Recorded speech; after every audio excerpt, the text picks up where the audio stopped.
There was a time in Britain when a car parked outside your home said everything about you without a single word. Not because it was flashy, but because it was real, used, and earned through long shifts, tight budgets, and everyday struggle.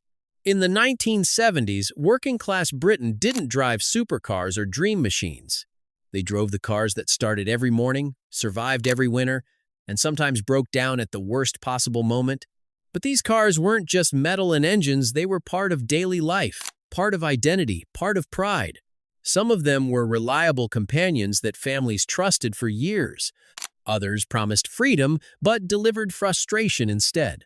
And a few became so iconic, they ended up defining an entire generation, even if nobody realized it at the time.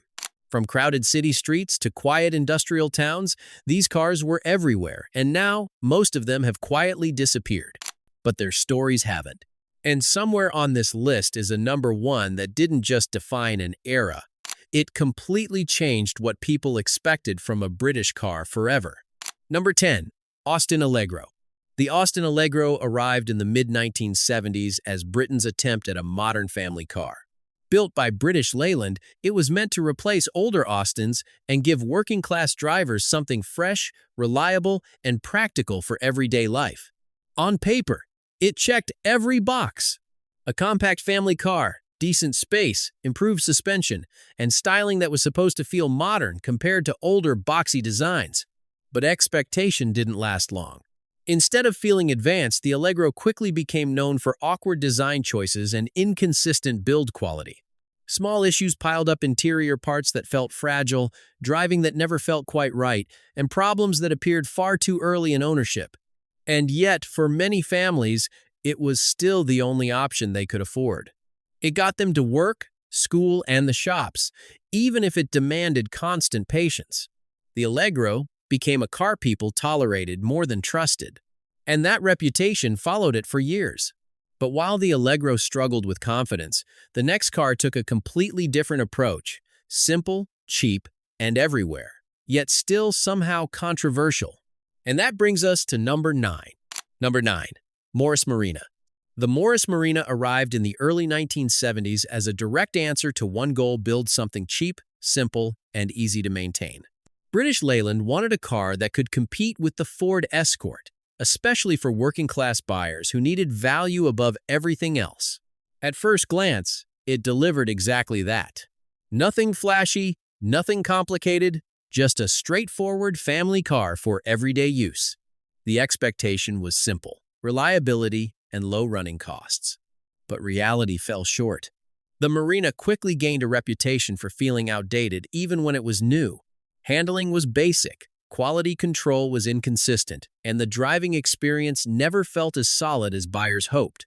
It wasn't a dramatic failure, it was a quiet disappointment. A car that did its job, but never inspired confidence while doing it. Still, it was everywhere. Because, for many people, choice didn't exist. But while the Marina struggled with being forgettable, the next car on the list became unforgettable for a very different reason, and not always in a good way. And that's where things start to shift. Number 8. Ford Cortina. The Ford Cortina wasn't just another car in 1970s Britain, it was the car everyone recognized instantly. From factory workers to office staff, it became the go-to choice for families who wanted something affordable, simple, and dependable. Ford built it with one clear idea: mass appeal. Easy to maintain, cheap to run, and tough enough for daily use without constant trouble. And for many people, it delivered exactly that. The expectation was reliability. A car that would start every morning, handle commutes, and not create financial stress. And often, it did. But reality wasn't always perfect. Depending on condition, the Cortina could feel solid and trustworthy, or a bit worn and unpredictable. Some owners praised its simplicity and easy repairs. Others got frustrated with the small issues that came with heavy everyday use. Still, it was everywhere. Outside factories, shops, and rows of terraced homes, it became part of normal life. And that's exactly why it dominated British roads. But while the Cortina represented everyday practicality, the next car tried to step slightly higher in comfort and refinement, and things didn't go quite as planned. And that brings us to number 7. Number 7. Vauxhall Cavalier. The Vauxhall Cavalier arrived in the mid-1970s as Britain started looking for something more modern than the usual family cars. It was aimed at workers who wanted a bit more comfort without stepping into expensive territory. Vauxhall's goal was simple: beat Ford at its own game. Give people a reliable, stylish alternative to the Cortina, something that felt a little more refined on daily drives. And at first, it looked promising. The Cavalier felt smoother, slightly better built, and more comfortable than many rivals at the time. For many buyers, it felt like an upgrade without the higher price tag. But expectations quickly rose, and so did pressure. Because while it felt improved, it wasn't perfect. Some owners still faced reliability concerns, and it never fully escaped comparisons with Ford's dominance. The result was a car that was respected, but rarely loved. It did its job well enough, but didn't quite create loyalty in the way Vauxhall hoped. But while the Cavalier tried to refine the formula, the next car became far more controversial, famous, not for refinement, but for pure toughness and reputation. And that brings us to number 6. Number 6. Leyland Princess. The Leyland Princess launched in 1975 as British Leyland's attempt at a comfortable, modern, executive-style family car. It was meant to sit above ordinary saloons and give working-class buyers a sense of space and comfort they hadn't really seen before. At first glance, it looked different. Wide body, unusual wedge shape, and a soft, spacious interior designed for comfort rather than sportiness. The expectation was clear: a smooth, modern family cruiser. But reality was more complicated. The Princess became known for its unusual styling and inconsistent reputation. Some people appreciated the space and comfort. Others struggled with build quality issues and mechanical frustrations that appeared too often for a car in its class. It wasn't a total failure, but it never fully convinced buyers either. Still, it was a familiar sight across Britain, especially for families trying to move up in comfort without moving up in price too much. But while the Princess aimed for comfort, the next car went in the complete opposite direction: raw simplicity, toughness, and everyday survival. And that brings us to number 5. Number 5. Mini. Classic Mini. The Mini wasn't just a car in 1970s. Britain, it was everywhere. Small, cheap, and instantly recognizable, it became one of the most important vehicles for working-class life. Originally designed in the late 1950s, by the 1970s, it had become a true national icon. It wasn't about luxury or space, it was about efficiency and affordability. For young drivers, families, and city workers, the Mini made car ownership possible when nothing else could. The expectation was simple: basic transport that just worked. And in many ways it did. But reality came with trade-offs. The Mini was tight on space, noisy on long journeys, and not always comfortable. Yet people accepted its flaws because it offered something more important: freedom. It became a symbol of practical Britain's small car, big impact. But while the Mini represented simplicity, the next car on the list represented something very different: bigger ambitions, bigger size, and much bigger problems. And that leads us to number 4. Number 4. Rover SD1. The Rover SD1 launched in 1976 with serious ambition. It was meant to be Britain's answer to modern executive cars: sleek, fast-looking, and a step above ordinary family saloons. At first, it looked like a breakthrough: a long, low design, sporty fastback shape, and a sense that Rover was finally moving into the future. The expectation was high: a proper executive car that could compete with Europe. And early impressions were strong. People loved the design. It looked expensive, modern, and very different from anything else on British roads at the time.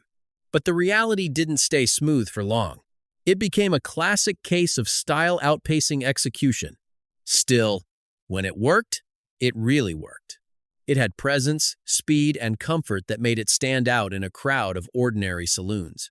But reputation is everything, and the SD1 struggled to hold on to its early promise. And while Rover aimed high with ambition, the next car returned to something much simpler, but with a reputation that still echoes through British car history. And that brings us to number 3. Number 3. Austin Maxi. The Austin Maxi arrived in the late 1960s, but became part of 1970s Britain, where families needed space and practicality above everything else. British Leyland designed it as a modern hatchback for working-class buyers. On paper, it looked like progress: more space, flexible seating, and a hatchback layout that made daily use easier. The expectation was a practical family upgrade, but reality fell short. The Maxi was often praised for space, but criticized for build quality and a driving feel that never fully matched its promise. It wasn't a failure, but it never felt properly refined either. Still, it survived because it solved one key problem: affordable space for families.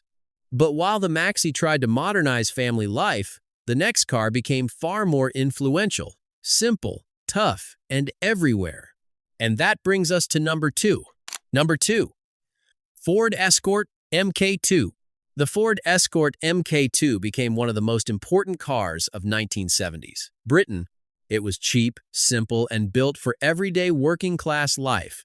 Ford focused on one idea: make it easy to own and maintain. And it worked. The Escort became a default family and first car choice across the country. It handled daily commuting, rough roads, and heavy use without much trouble. The expectation was simple: reliable freedom. And it mostly delivered. It wasn't luxurious, and it wasn't fast in standard form, but it was dependable in the way people needed most. Parts were cheap, mechanics knew it well, and it fit everyday life perfectly. It became a familiar sight everywhere in Britain. But even with all its success, it still wasn't the most defining car of the decade. Because number 1 changed what car ownership meant entirely. And that brings us to number 1. Number 1. Mini. Classic Mini. The Mini defined 1970s Britain more than almost any other car. Small, cheap, and instantly recognizable, it made car ownership possible for millions.